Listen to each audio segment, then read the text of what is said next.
Hello everybody, Garrett here with Old Breed Outdoors, back again with another episode from our Field to Table series, and today I'm finally wrapping up on all of my processing, my deer processing from the 2021 season. So finally getting there. It's been a bit, volleyball, yep.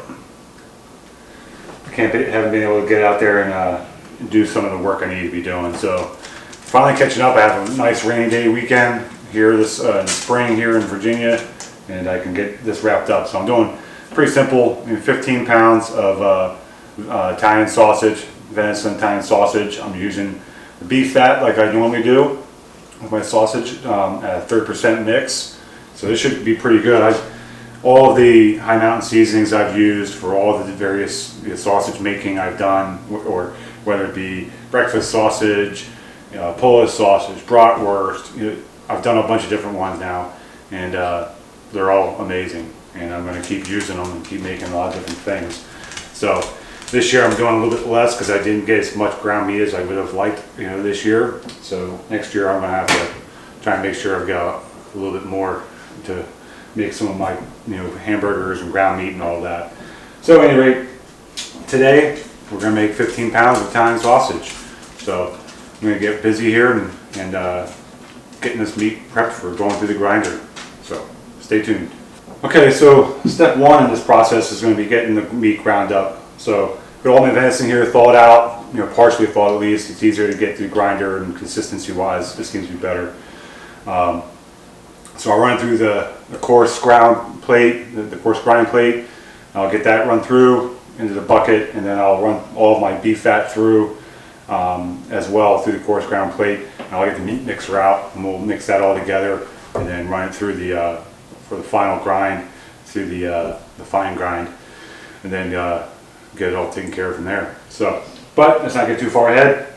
Let's just go ahead and get everything ground up here.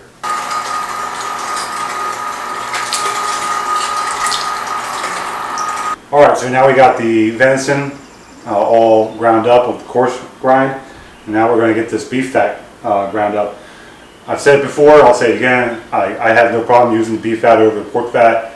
One, it's a heck of a lot cheaper. I can get this for 99 cents a pound at my local butcher that is awesome, Old Town Butcher in Fredericksburg, Virginia.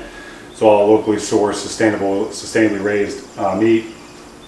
But I get the beef fat from them for cheap, and it's good quality stuff. I also do get pork fat from them, but it's about $2.40 a pound.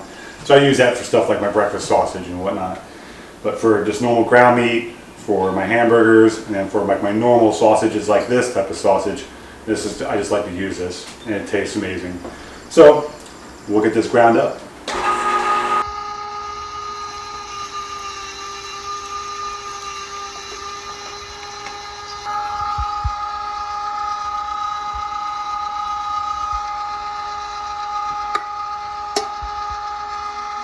Okay, so I've got the fine grind plate switched out from the coarse grind.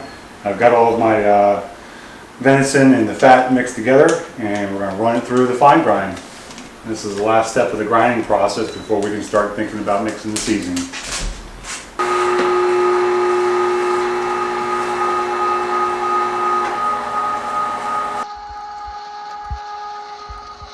It's got that good texture to it.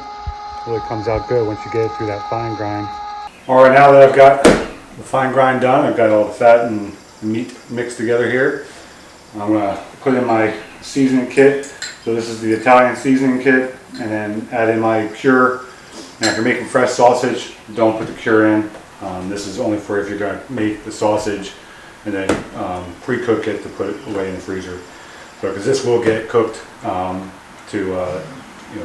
pre-cooked and then put in the freezer, just like all the other sausage I've made.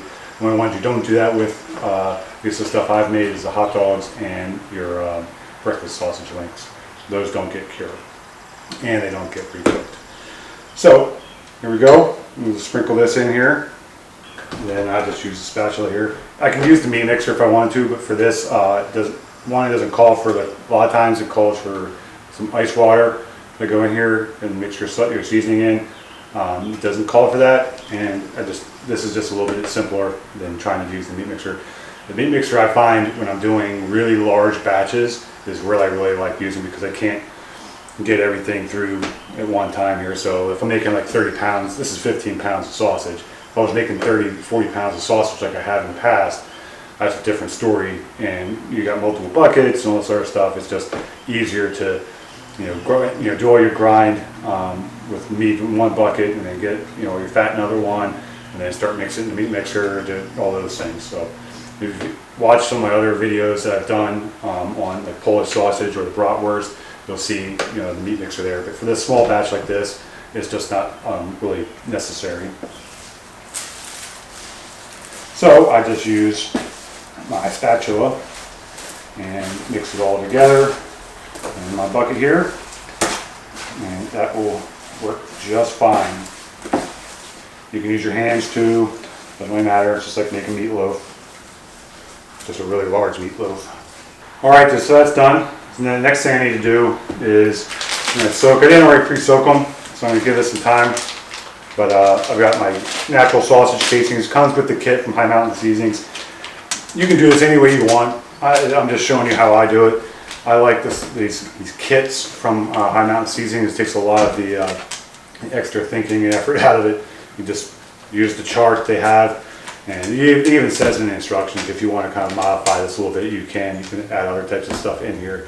For me, I'm perfectly happy with this, and this is how I'm going to do it. So for the sausage casings, the directions on here will tell you approximately 30 to 40 minutes of soaking them. So make sure that you rinse off, because this is packed in salt in here. So what I like to do is take them out, and I'll rinse them off in the sink, get a little salt off of them. I'll even, once I have them soaked in a bowl, I'll rinse them on the inside as well. So I'll just take the, put the opening under the stream of water and just rinse through the center as well. Just to get all the excess salt off is really all I'm trying to do. So I'm going to go ahead and get this soaking, and we'll see you guys in about 45 minutes. Okay, now it's time to get busy stuffing these sausages. So I soaked them for about 40 minutes, more than enough time. Rinsed them off in the sink, get all that salt off of them, and then like to help, like I said, really what it does is it helps kind of open them up a little bit, makes it easier to put it on the stuffing tube, but it just cleans out the inside, make sure there's no salt in there either. But I'm taking just a little bit of water, put it in the end, then squeeze it all the way through the casing. I don't know if it does anything. For me, I just think it helps. So I got my casing onto the stuffing tube, and I've already loaded up some meat into the stuffer here, and we're going to get busy. So what I like to do is get the meat right to the end of the stuffing tube here, and then tie off the casing. I've learned the hard way a few times, because once you start going, you tie it off beforehand. Now you got all this air in there, and you got to deal with that. So, yeah, make sure you do it that way. This stuffer is new this year for me, and man, I tell you what, like, this thing is a game changer. I was using the grinder to stuff, and it's a pain in the neck, really, especially doing this by myself. So the grinder, you gotta stop, and like right now, I just stop turning it and stop stuffing. The grinder, it's going until you turn that switch off, and sometimes trying to fill it and manage the sausage as it gets stuffed, it just gets out of control, and quite honestly, it turned into a pain in the neck. I have found using my stuffer here, like, this is a complete and total game changer. I'm able to just fill up this thing and crank it. It comes out great. It just makes my life easier. It just makes this a much faster process and more simple process. And there you have it. There's the first casing stuffed. Not too shabby. And I've got, nice thing is, I'm making 15 pounds of sausage, and this is about a 7-pound stuffer. So I mean, 3 or 4. I'm not putting 7 pounds completely in here. So 3 or 4 fillings, and I'll have this done. It'll be pretty. It shouldn't take too long, and I'll be able to wrap up for the day, and we'll get to the next part. So let me get busy stuffing this stuff, and we'll get back with you here in a second.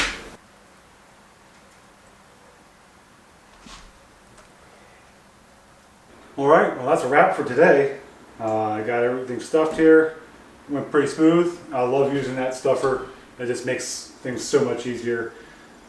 Really excited to get this on the camp chef tomorrow and get them wrapped up in the freezer. I saved some because I'm going to cook a little bit loose sausage just to try it out and see how it goes. But I don't like to waste the stuff that's in the tube, you know. So what's going to happen now is I'm going to take this tray, put it in my refrigerator, let it sit overnight. That is the cure and everything. Sit overnight. One note is that you don't want to let that sit, the cure sit for longer than 24 hours before you do the cooking. So again, we're just doing the cure and then the cooking before we put it in the freezer for long-term storage. So there you have it. We'll see you guys tomorrow morning. All right, morning. Let the sausage sit overnight. It's all cured up. One of the keys is make sure you bring it to room temperature before you put it on the camp chef. It's just what they tell you to do. I'm not exactly sure why, but I've got my camp chef set at low, all the way, not low smoke. I've got it set at 160, and I've got it at no smoke, essentially, like the lowest smoke setting you can do. And I'm going to throw this on here.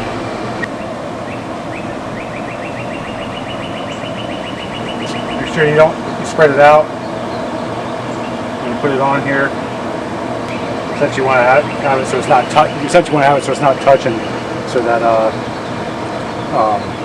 you get good airflow all the way around. Actually, that looks pretty good. I think I'll do it all at once. Put that up there. Using the jerky. These are the jerky grates for the camp chef. And I use these for snack sticks, for making jerky, you name it. For this purpose here, it works great. You get a lot of meat onto the grill.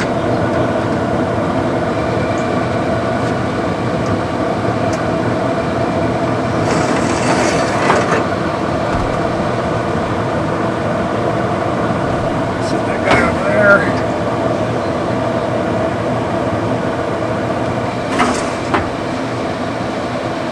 Have it. 15 pounds of Italian sausage on the camp chef. We'll see how this turns out. See you in a couple hours.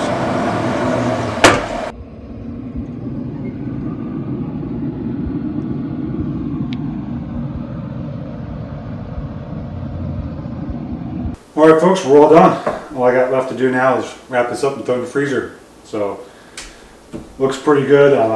Tasted some and it tastes amazing. So excited to get this done, this project done, and get it in the freezer. So next time we make some spaghetti or homemade pizzas or whatever, we got some good quality Italian sausage that we can throw on there. So again, simple process to go through. And, you know, it just takes a couple days because you got to let it sit overnight. But I mean, I spent the morning yesterday, you know, grinding, mixing, and stuffing these sausages. It was 15 pounds, so it wasn't like it was a terribly large amount. And then let it sit overnight in the refrigerator, and a couple hours on the camp chef, and here we are. So I mean, really the longest part today was just letting it sit, you know, on the counter here, getting the room temperature, and then letting it cool down after it come off the camp chef so I can wrap it up.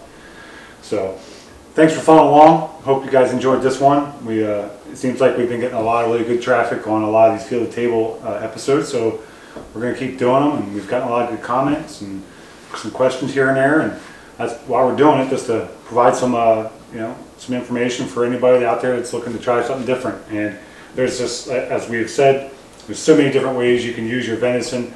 Just get out there and get creative and try something different. So thanks for following along. Make sure if you haven't already, reach down and hit that subscribe button.